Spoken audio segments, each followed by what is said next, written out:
Iconic brand royal Enfield की parent company Eicher का quarter 4 का नतीजा आया है दोस्तों।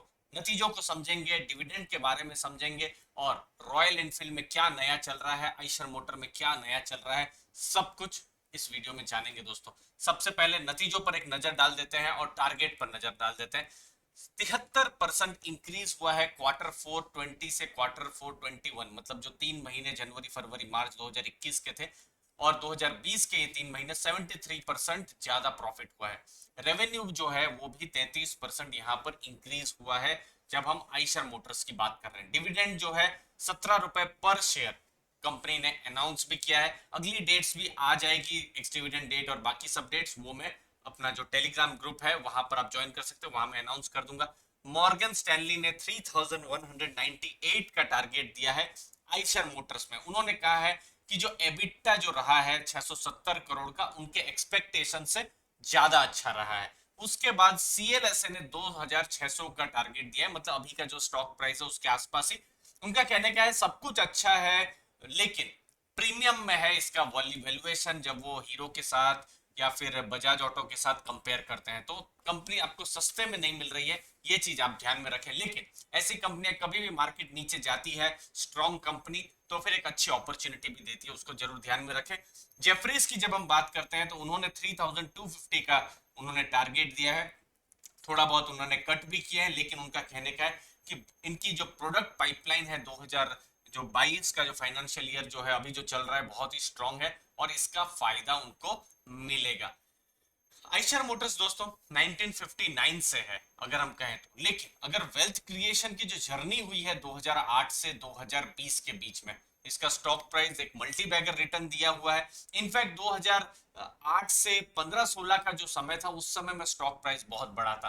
पिछले 3-4 सालों में स्टॉक प्राइस थोड़ा सा नीचे ही है या थोड़ा सा ही रिटर्न दिया हुआ है जितना, अगर मैं क्योंकि स्प्लिट से पहले अगर मैं प्राइस देखूं तो ये 1800-1900 रुपए के आसपास था, जो कि अभी थोड़ा सा बढ़ा हुआ है 2500-2600 के आसपास। तो मेन जो चीजें हुई है यहाँ पर ही हुई है, 2005 के बाद ही हुई है मेनली। मिस्टर सिद्धार्थ लाल जो है उन्होंने जब से आइशर मोटर्स की कमान संभाली उसके बाद से टर्न अराउंड शुरू हुआ है। इसके साथ साथ वोल्वो, बहुत बड़ा नाम है जब वोल्वो का होता है, बस के साथ इसको जोड़ा जाता है, लेकिन वोल्वो की जो ट्रक्स हैं और यहाँ पर जॉइंट वेंचर है आइशर का और वोल्वो का दोस्तों, और मेन है यहाँ पर आइशर के लिए रॉयल इनफील्ड, जो कि कुछ 20 साल पहले ऐसा माना जा रहा था रॉयल इनफील्ड बिल्कुल अब रहेगी नहीं रहेगी, लेकिन टर्न अराउंड अगर किसी ने किया है वो है रॉयल इनफील्ड ने किया है दोस्तों। यहाँ पर अब हम बात करेंगे आइशर मोटर्स के इंपॉर्टेंट डेटा की। जीरो डेट कंपनी है, अभी भी डेट नहीं है कंपनी में, आपको ये एक एडवांटेज मिल रहा है। 6,12,000 एक मोटरसाइकिल बिकी है और अगर आप कंपेयर करते हैं 10 साल के मुकाबले तो 12 गुना ज्यादा, मतलब 10 साल पहले 50,000 के आसपास गाड़ियां बिकती थी लोग, जो कि अभी 6 लाख गाड़ियां बिकी है। वैसे अगर हम पिछले 2-3 साल से कंपेयर करें तो थोड़ा सा कम है, लेकिन ये इतनी बड़ी एक जर्नी रही है जब हम बात करते हैं आइचर मोटर्स की।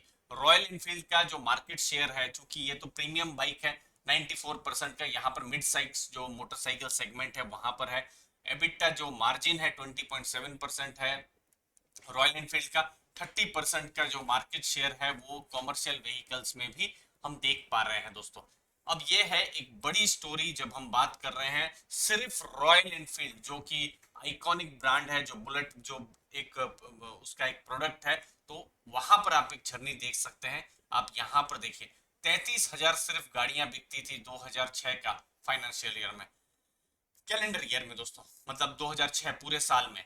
फिर 2010 में खाली 53,000, जो मैं अभी बता रहा था 53,000 गाड़ियां बिकती थी। लेकिन उसके बाद आप देख सकते हैं एक जबरदस्त स्टॉक का प्राइस भी बढ़ा है और ये रॉयल इनफील्ड की गाड़ियां भी बिकी हैं। ये एक बहुत अच्छा, एक इन्वेस्टर्स के लिए एक अच्छा पीरियड था, उनको अच्छा रिटर्न मिला था।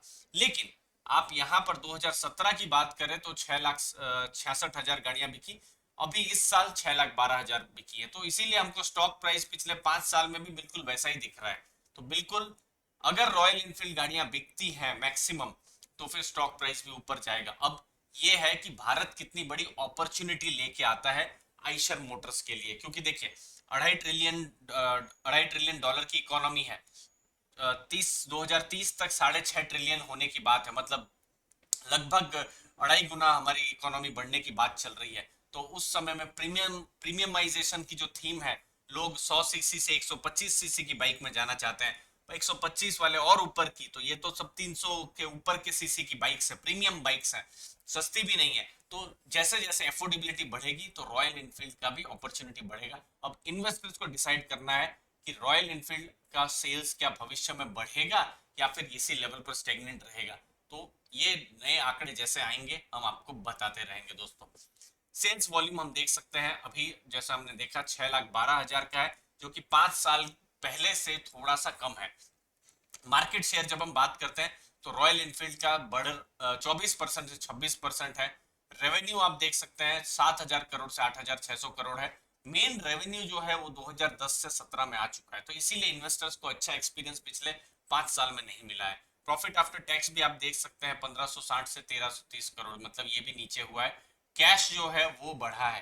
तो यहाँ पर नतीजे जो दिख रहे हैं हमको, मिले जुले नतीजे दिख रहे हैं जो हमको समझ में आ रहा है। एबिटा मार्जिन यहाँ पर कम हो रहे हैं, कैश बढ़ रहा है, प्रॉफिट आफ्टर टैक्स यहाँ पर कम हो रहा है, लेकिन मार्केट शेयर यहाँ पर बढ़ रहा है। तो अलग अलग टाइप के नतीजे हैं दोस्तों। तो इसीलिए ऐसा कोई टर्न अराउंड जैसा सिग्नल अभी तक नहीं मिल रहे हैं जो हम यहाँ पर आइशर मोटर में देख सकें। अगली चीज जो इंपॉर्टेंट है आइशर मोटर्स में समझने की, एबिटा और एबिटा मार्जिन। यहाँ पर Q1 जो था पिछले साल का, उसका बहुत बड़ा असर पड़ा था, क्योंकि पिछले क्वार्टर में तो ना के बराबर गाड़ियां बिकी थी, क्योंकि अप्रैल में तो बिल्कुल जबरदस्त लॉकडाउन था, सब कुछ बंद था दोस्तों। अब देख सकते हैं 23.6% था, फिर इनका 31.8% तक Q3 फाइनेंशियल ईयर, ये सबसे ज्यादा अच्छा समय था जो मैं देख पा रहा हूँ। 31.9 Q1 फाइनेंशियल ईयर 18, तो ये 17-18 का समय बहुत ही अच्छा था। 32% के आसपास भी 2018-19 के क्वार्टर में रिजल्ट दिया, लेकिन उसके बाद स्टेडी डिक्लाइन है।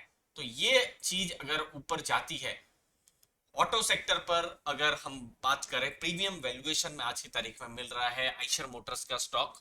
अगर रॉयल इनफील्ड का स्टॉक ऊपर जाता है या फिर मैं कहूं कि सेल्स ऊपर जाता है, यही नेक्स्ट ट्रिगर रहेगा।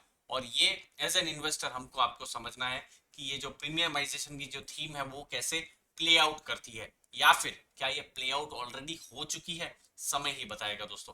टारगेट्स आपके सामने थे जो हमने आपको थोड़ी देर पहले बताए, जो बड़े बड़े रिसर्च हाउसेस के, लेकिन ये फंडामेंटल टारगेट्स थे, चेंज होते रहते हैं जैसे जैसे सिचुएशन चेंज होती रहती है।